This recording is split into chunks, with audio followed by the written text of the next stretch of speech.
Eu queria falar sobre três coisas bem rápidas, assim. Agilidade emocional, adaptabilidade como um grande superpoder para o momento e a nossa necessidade de começar a trabalhar repertório. Agilidade emocional, na verdade, é o grande guarda-chuva desse assunto todo, né? Tanto adaptabilidade como repertório está dentro desse conceito. Inclusive, a gente tem uma trilha só sobre isso, que fala basicamente sobre como a gente junta inteligência emocional, mais adaptabilidade, mais resiliência, para poder reagir a essas mudanças, para poder ser um profissional que vai conseguir engajar num cenário como esse, reagir a essas mudanças, né? Construir essa segurança dos times. Então, a ideia aqui é dessa inteligência emocional, mais adaptabilidade, mais resiliência, é justamente isso que a gente chama de agilidade emocional. Então, ela é o grande guarda-chuva para os dois tópicos que eu vou falar a seguir. Primeiro, essa questão da adaptação ser um superpoder, né? Eu acho que as pessoas, elas se colocaram e se julgaram como adaptáveis, mas eu acho que elas estão numa adaptação reativa, né? É aquela coisa, assim, uma adaptação meio que a força, né? Bom, a mudança aconteceu e eu preciso mudar. Isso tem um custo muito alto, né? Porque, enfim, me desconforta muito. E essa sensação de que as organizações não estão acompanhando na mesma velocidade, né? Ou seja, eu estou até reagindo enquanto líder, mas a minha organização não acompanha. E aí causa aquilo que a gente já falou sobre a visão turva, um desalinhamento e a sensação de estar à deriva, né? Porque eu não estou percebendo a mudança que está vindo da minha organização e eu fico um pouco perdido nesse processo todo. Mas acho que a gente tem que dar um passo atrás e começar a entender a incerteza não como um problema nos nossos planejamentos, né? E sim como uma condição básica. A incerteza, ela não é uma barreira, ela é uma condição. Eu preciso colocar ela e entender assim, bom, a partir de agora ela está aqui, né? Então, assim, eu mais do que tentar esperar ela passar ou bypassar ela, eu preciso colocar ela antes no meu planejamento. Entender que eu preciso fazer um planejamento para um cenário de incerteza, né? Ou seja, eu acho que a gente considera a incerteza muito mais para frente como um desafio, como uma barreira que está na minha frente, e não como uma condição básica na hora de analisar o terreno. Eu acho que a gente precisa fazer essa troca de mindset mesmo, de colocar a incerteza como uma condição básica do meu planejamento, assim como é um prazo, um orçamento, enfim, um budget para as questões.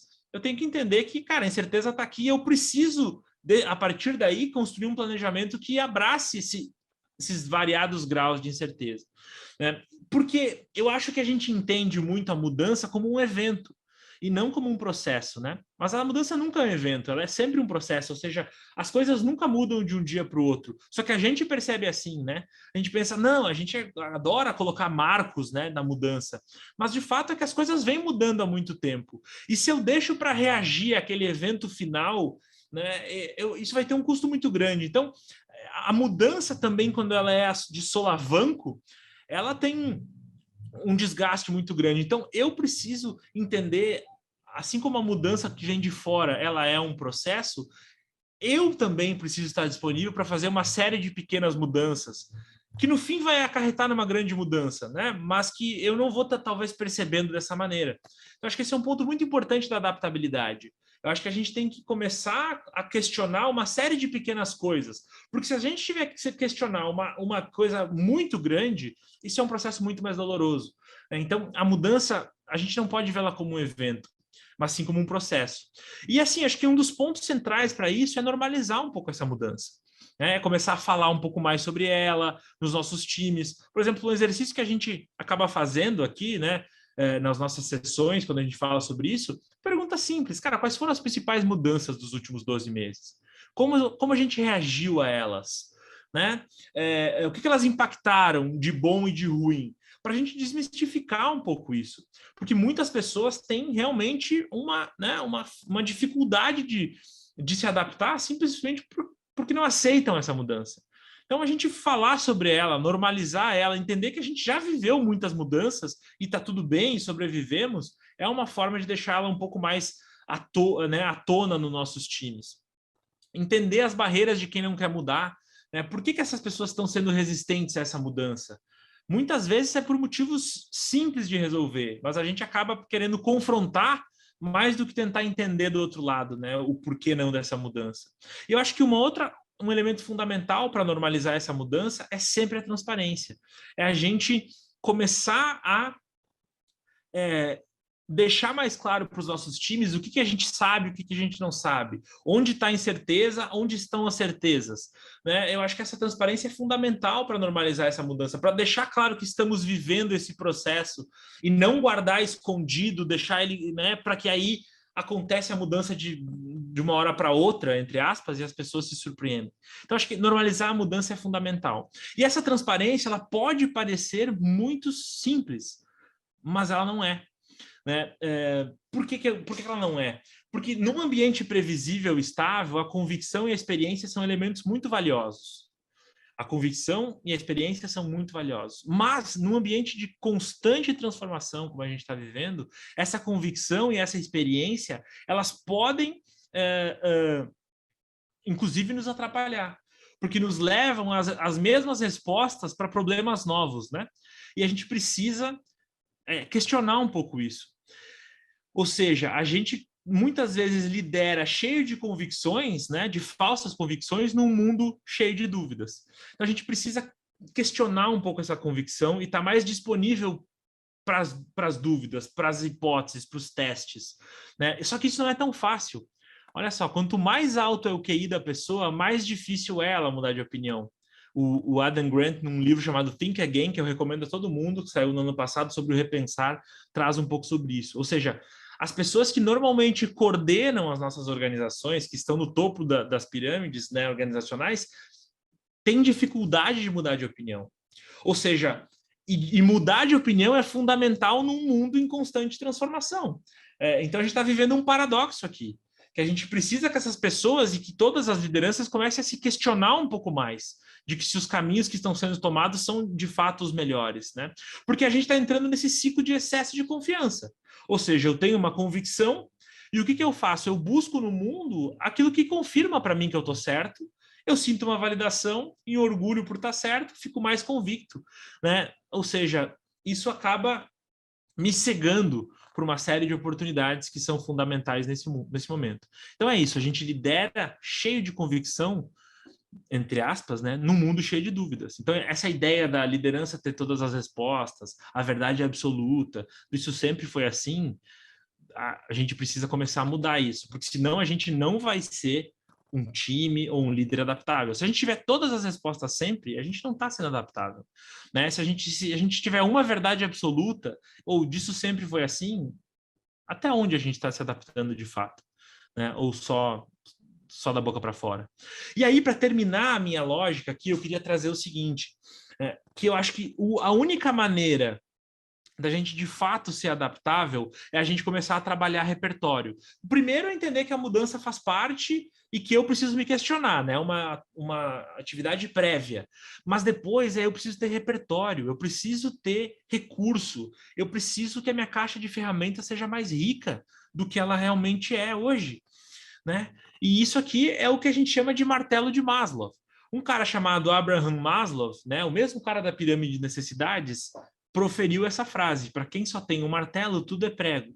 E ele criou esse teorema, né, do martelo de Maslow olhando uma máquina de lavar. Ele olhou a máquina de lavar e falou assim: poxa, que legal, né? Que linda essa máquina de lavar, cheia de tecnologia, de funcionalidade, de estética, de design, mas no fim do dia ela só sabe lavar roupa. E a lógica é mais ou menos aqui, para quem só tem, né, é mais ou menos essa, para quem só tem martelo, tudo é prego. E hoje nas organizações a gente tem muito martelo, porque a gente vinha do momento de convicções, onde a experiência e as convicções equivaliam. Ou seja, o meu martelinho, que eram as minhas habilidades anteriores, estava aqui comigo e ele funcionava. Só que agora ele não funciona mais. Né? O martelo de Maslow, na verdade, também é conhecido como a lei do instrumento. É um viés cognitivo que faz com que fiquemos super confiantes nas ferramentas disponíveis. Ou seja, se eu aprendi de um jeito e o mundo mudou, em situações de estresse, eu tendo a voltar ao jeito que eu aprendi. Por isso que aquelas pessoas com QI mais alto têm dificuldade de mudar de opinião. Porque o QI é meio que o martelo delas, né? É aquilo que elas têm uma super confiança. Então, o que a gente precisa e é o que a gente tenta fazer nos programas da Prime Sale, é aumentar repertório. Porque se eu não tiver repertório de muitas ferramentas, claro, não vai ter como eu escolher a melhor possível. Se eu só tiver martelo, eu vou ter que torcer para que as coisas sejam prego, né? Então, isso já é ultrapassado. Mas eu preciso de mais repertório, eu preciso dessa construção. Então, assim, na minha visão, na visão da Prime Sale, o elemento central para toda essa capacidade de adaptação, para reagir nesse mundo, é preciso repertório. É isso que faz aquilo que a gente chama de líder ambidestro. É o líder que tem capacidade de julgar nos momentos ali que ferramenta usar, mas para isso ele precisa ter uma caixa de ferramentas um pouco maior, né? E para terminar, de fato, os meus últimos 2 minutinhos, eu só queria começar a colocar um elemento aqui que eu acho que é fundamental, que é a questão do pensamento automático, né? A gente precisa questionar isso na trilha de agilidade emocional, né? Agilidade emocional, a gente traz isso. O pensamento automático é um grande desafio para nós, né? Inclusive, também indico esse livro aqui chamado Thinking Fast and Slow, Pensamento Rápido e Devagar, do Daniel Kahneman, que fala um pouco sobre isso, que a gente tem 2 tipos de pensamento, né? O muito rápido, o emocional, intuitivo, e aquele mais lento, mais deliberado, mais lógico.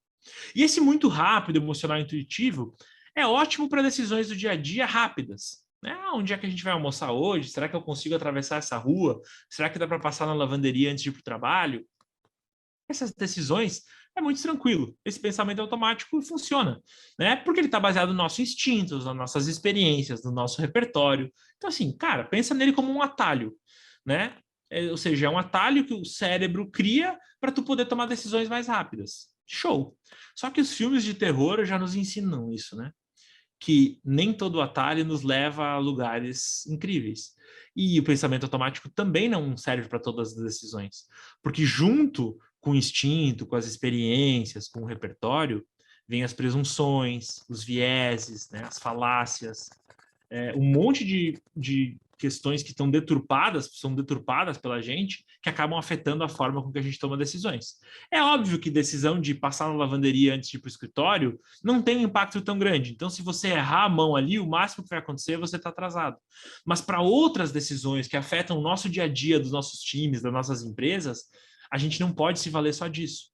Né? Só que o nosso cérebro ele é programado para otimizar tempo, é programado para economizar energia, então ele se vale muito disso. Né? Então a gente está sempre dando respostas emocionais, sendo super impulsivo muitas vezes, né? Ou reagindo de uma maneira sem pensar, sem fazer um raciocínio mais crítico. E a ideia toda para a gente começar a mudar isso é começar a desacelerar um pouco, interceptar mais as nossas ideias, né? Ser um pouco mais deliberado, um pouco mais lógico, para poder, de fato, reformular esses julgamentos, reinterpretar as situações, mudar as respostas. Se toda hora eu tiver respostas emocionais, né, dizer, eu tenho que fazer isso aqui, a minha resposta é sempre imediata, eu como líder tenho que delegar o tempo todo, e se eu não delego eu vou lá e ponho a mão na massa, eu estou o tempo todo nesse looping, nunca tenho tempo para pensar, estou sempre agitado, eu nunca vou reformular e reinterpretar e mudar. Né? Por quê? Porque eu estou sempre rodando no pensamento automático. Então a gente precisa lidar com esses 2 lados. Serve para todos os momentos esse pensamento deliberado? Claro que não. Mas um carro de Fórmula 1 não tem só acelerador, né? Ele também tem curva. E essas curvas... Também tem curva, não, perdão. Também tem um freio, né? Ou seja, ele também fica mais lento. E normalmente ele fica mais lento antes de entrar numa curva, que é quando vem a mudança. Então, assim, para lidar com essas situações novas, a gente tem que aprender a se despir um pouco dessa intuição total, dessa emoção total, dessa rapidez e começar a ser um pouco mais deliberado, ampliar nosso repertório e normalizar a mudança. Foi isso que a gente falou aqui, de certa maneira, para 2022. A mudança começa pela gente, né? Essa adaptabilidade como um novo superpoder, o repertório para nos ajudar de fato a reagir melhor, e repertório de ferramentas, soft skills, e repertório emocional também, que formam essa agilidade emocional, essa habilidade nova aí, que é fundamental para a gente reagir em tempos de mudança. E devolvo aqui, enquanto tomo uma água, né, a frase que, por que eu acho que a gente tem que começar por a gente mesmo, e o George Bernard Shaw ilustra bem, dizendo que o progresso é impossível sem a mudança. E aqueles que não conseguem mudar as próprias ideias não conseguem mudar nada. Então, acho que comecemos por nós, né? Sendo líderes mais flexíveis, mais adaptáveis e com mais repertório.